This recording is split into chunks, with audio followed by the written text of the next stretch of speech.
आज ग्राम पंचायत मेहरवाड़ा के और उसके नज़दीक के गांवों के तमाम काश्तकार यहाँ उपखंड अधिकारी को एक ज्ञापन देने के लिए आए कि पिछली 1 अगस्त को भारी बरसात इस इलाके में हो जाने के कारण नरमे, मूंगफली और ग्वार की, धान की, वो तमाम फसलें चौपट हो गई। लेकिन प्रशासन का एक भी कोई कर्मचारी अधिकारी वहाँ मौके पर नहीं गया है और किसानों का गुस्सा इस बात के लिए है कि 5 फीट से ज़्यादा पानी होने के बाद में भी प्रशासन ने आज तक सुध नहीं ली है। 15 दिन बीत जाने के बाद में प्रशासन वहाँ मौके पे नहीं गया है, मौका स्थिति को नहीं देखा है। किसानों की पूरी फसलें चौपट हो गई हैं।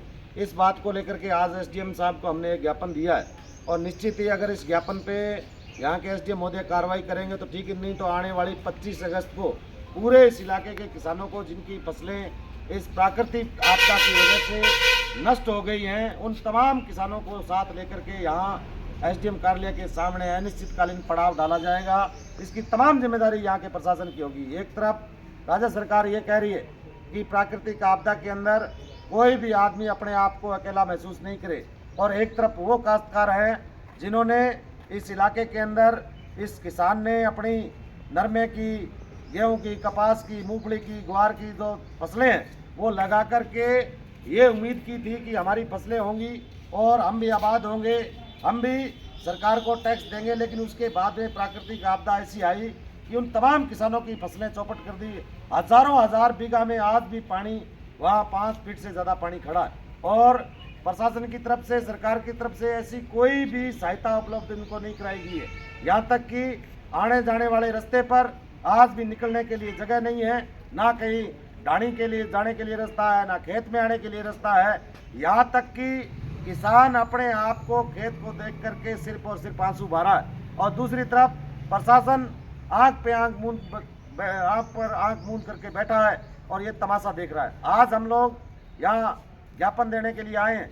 निश्चित ही 25 अगस्त तक अगर काश्तकारों के, पूरे इस इलाके के काश्तकारों को अगर यहाँ के प्रशासन ने संतुष्ट करने का काम किया तो हम ये मानेंगे कि प्रशासन सचेत है और किसानों की बात को सुन रहा है।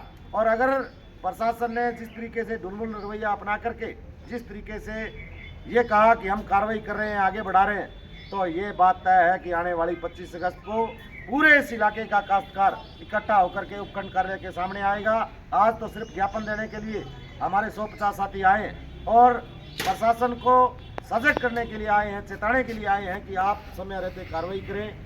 अगर कार्रवाई नहीं करेंगे तो आने वाले दिनों में ये आंदोलन बढ़ेगा। पूरे इस इलाके के जो किसान हैं, जो लगातार जिनकी फसलें प्राकृतिक आपदा की वजह से, बरसात ज़्यादा होने की वजह से नष्ट हो गई हैं, आज उनके पास सिर्फ और सिर्फ एक ही विकल्प रह गया है कि या तो वो इकट्ठे होकर के यहाँ आए, एसडीएम कोर्ट के सामने आए और आकर के अपनी पीड़ा सरकार और प्रशासन को बताएं। सिर्फ और सिर्फ सरकार के उन खोखले वादों पर ये बात नहीं रहे कि सरकार ये वादे कर रही है कि हम किसी किसान को अकेला नहीं छोड़ेंगे, उसकी बात की चिंता करेंगे। वो सिर्फ चिंता बड़े बड़े दफ्तरों में, बड़े बड़े बंगलों के अंदर ही चिंता रहेगी। इसलिए आज हम ये ज्ञापन देने के लिए आए हैं। निश्चित ही प्रशासन हमारी बात को गंभीरता से लेगा। अगर गंभीरता से नहीं लेगा तो आने वाली 25 तारीख को पूरे इस इलाके का किसान एकजुट होकर के प्रशासन के खिलाफ, सरकार के खिलाफ उठ खड़ा होगा। वो तमाम जिम्मेदारी सरकार और प्रशासन की होगी कि समय रहते हमारी फसलों का मुआवजा और जो भी पानी वहाँ ज़्यादा स्टॉकेज हो रखा है उस पानी की निकासी के लिए प्रशासन कोई व्यवस्था करे। इस बात के लिए हम प्रशासन से निवेदन करने के लिए आए हैं। आपका बहुत बहुत धन्यवाद।